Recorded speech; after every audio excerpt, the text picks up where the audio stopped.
Greetings VC, Andy here again, and this video is the first of a little run I plan to do over the coming period, where instead of just doing new music, I'm looking back at some of my favourite genres and picking my favourite 10 albums of all time from that particular genre. I will be quite loose with the definitions of genre for some of them, I confess.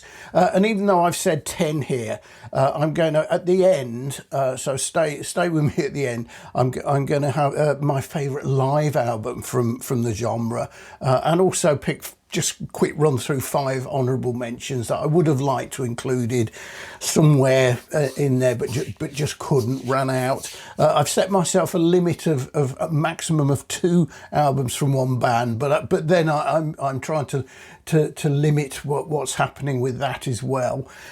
So I've got a couple of those in there because I just couldn't separate. So let's get cracking. I'm going to run through it in reverse order. As I've written them today, now I could mix some of them up if I did it again, but broadly in the right order. And I'm starting with the, to be honest, the only really new one from 2007, and it's by Porcupine Tree. And Fear of a Blank Planet. This is their 9th studio album, and 2007 is still producing afterwards. It's based on a novel, so it's a sort of concept album based on a novel by Bret Easton Ellis called Luna Park. It's about an adolescent battling bipolar and attention deficiency disorders with drugs and internet overstimulation, as it was described. Features some guest artists on here. So on Anaesthetize, which is my favourite track, it's an epic 18-minute whole of side B of this double called Anaesthetize. And that features a guitar solo by Alex Lifeson of Rush, and also another track on there, Way Out of Here, features Robert Fripp, described as soundscapes by Robert Fripp. So a great album, coming in at number 10. And at number 9, one of my earliest ones, and I absolutely adored this, and it isn't their best album, it's my favourite of theirs, and it is Tarkus by Emerson, Lake and Palmer, which came out in 1971. It's their 2nd studio album. Now, most people would do their 4th brain salad surgery as their best. I like it, but not as much as this. And ditto, I could have, my sort of maybe was their eponymous debut, to be honest, which is absolutely fabulous. But is this because of the age I was at the time? I was sort of like 14 in 1971, and it was really getting into music and getting into prog. And I still adore the Tarkus suite. Pretty much the whole of side 2, I think, or was it side 1? I can't remember. And magnificent. It's sort of divided into sub-tracks. And the Battlefield just shows what a brilliant guitarist Greg Lake was, not just a bass player. To me, the best vocalist. So, people won't agree with me, but I think Greg Lake's got the best vocals in prog. So that's number 9, Tarkus.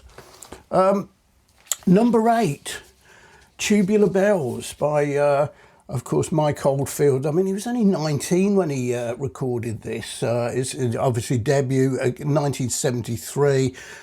Famous for featuring in The Exorcist, the film, the very first release on Virgin Records. And it's I know. Look, I mean, it is an instrumental. Oldfield plays all the instruments, I think, pretty well, and a great sort of announcements by Viv Stansel of the Bonzo Dog Doodah band Tubular Bells, introducing the different instruments as they come in. Fabulous album. And number 7. Now this is another one where it's not their best. I wanted to include both of my favourite albums of this band in there, but I couldn't in the end, so I've opted for, after much and ahhing, but with Fragile by Yes. Now, Close to the Edge, it's technically their best album. Everyone says it's the best prog album ever. I just like Fragile better. I think it's because it's got my favourite Yes tracks on this album in Roundabout, Long Distance Runabout and Heart of the Sunrise. So even though Close to the Edge is a better album, I'm just fonder of this one. And of course it's got their finest lineup in it. The first one with them of Anderson Squire, Hal Bruford and of course Wakeman. Just love it. And Close to the Edge, I'm afraid, didn't make the cut because. Number 6, and it is Genesis and Selling in England by the Pound, which came out in 1973, which was an important year for me. That was their 5th studio album, light shining on it. And this, I think, is their most complete album. And of course, it's that fabulous period with both Gabriel and Hackett in it, you know. So when they left later, Genesis were gone for me, I'm afraid. And of course, it includes Hackett's masterpiece guitar solo on the track Firth of Fifth. So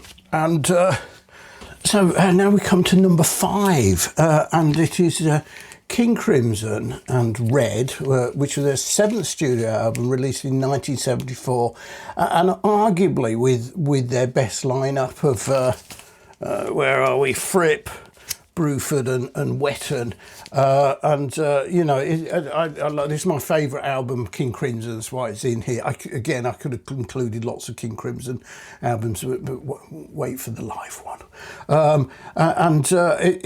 In my opinion, in my not very humble opinion, this features the best prog track of all time, and that's Starless, which is absolutely magnificent for me. So that's King Crimson, number 5. Number 4, and of course I had to include this in here, and it is Pink Floyd and Dark Side of the Moon. Now I've mentioned lots of times how I waited outside what was the old Virgin Records in Birmingham when it was a tiny store, waiting for them to open on the release day of this. So I had a first day release of Dark Side of the Moon, and then many years later, getting on for 10 years later, lent it to a brother-in-law who somehow broke it or lost it or sold it or whatever, and came back with this 80s reissue. But you know, to me, it's only coming at number 4 because I have a preference. It's obviously this was their 8th album in 1973, and in my opinion, this is the best, most complete album ever of anyone, even though it's not my favourite. So the next one, number 3, we have Jethro Tull. And my favourite Jethro Tull is Aqualung. No, not Thick as a Brick. That much I like Thick of a Brick. And if I was doing 20 of these, then I would have had Thick as a Brick in here as well. But I've got to limit myself. And this was the first, it came out in 1971, it was their 4th. This was the first one I got into because of my age at the time. This was when I was, you know, getting into this stuff, and it remains my favourite. Fabulous, 2 suites, so effectively on side 1 is Aqualung, and you know, several tracks on it, but a suite of tracks, and on side 2 is My God, which I think is really interesting. About its discussion about organised religion and stuff like that, and absolutely superb. This actually, even though I do have a 1971 original, this is the Stephen Wilson remix, which came out a few years ago, and it's just absolutely superb. So now we're down to my top 2, and these are so close. These are so close. So my number 2, and both of these are doubles in the sense that they're the bands I've already mentioned. And my number 2 is Wish You Were Here, but of course Pink Floyd, came out in 1975 when I turned 18, and it was their 9th album. Of course, it's got Shine On You Crazy Diamond, and wonderful, largely about Syd Barrett. And interestingly, I saw in 1974, really when they were sort of in between Dark Side of the Moon and this, I actually saw them live, and they play. Not only did they play a lot of stuff from Dark Side of the Moon, which was fabulous, they also introduced, they also played, I don't know whether it was the whole of, but a lot of Shine On You Crazy Diamond. So, a year before this was released, they were sort of showcasing it on their tour. Absolutely wonderful album. And my number one, and I have to say my perennial favourite album of all time by any band of any genre ever, is Genesis Foxtrot. And again, I've talked about it a lot. It's like, it was that period. So, I turned 16 then. It was that period of my first girlfriend at the beginning of 73, falling in love for the first time, taking her to see Genesis when they were touring this. So even though this came out in 1972, really, it was 73 for me at that period. And it features Supper's Ready, and pretty much, I can't remember if it's the whole, no, there's a little bit before, isn't it? But it's most of side 2, and it is just epic. It still, to this day, gives me goosebumps and brings a tear to my eye in sections. I absolutely love it. So, moving quickly on, stay with me. So my favourite live album, and it's King Crimson, Music Is Our Friend, live in Washington and Albany, New York, of course. And this was both recorded and released in 2021, and it's an official bootleg. So it's a bootleg, but it's one the band have approved and supported. It was mostly recorded. There's a few tracks from a pre-tour gig they did in Albany. Most of it's recorded in Washington, which was the last gig of what in effect was their last ever tour. It's a triple album, and it features some of their best tracks across the whole of King Crimson career. It closes on 21st Century Schizoid Man. It's got Epitaph, Indiscipline, Lark's Ton, Court of the Crimson King, and Discipline. So it's got all of their massive ones, and it has an absolutely epic version of Starless on it. The best prog track in the world ever, officially, according to me.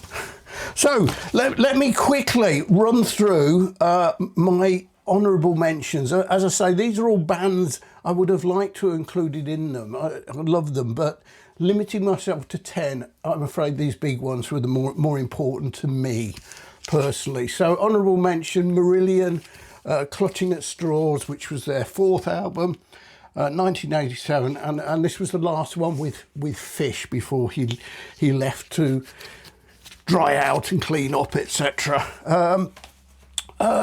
Rush, then Hemispheres, 1978. So I got into Rush much later because back in the 70s there was something about Geddy Lee's falsetto vocals that I really didn't like, but I've sort of grown to really like them now.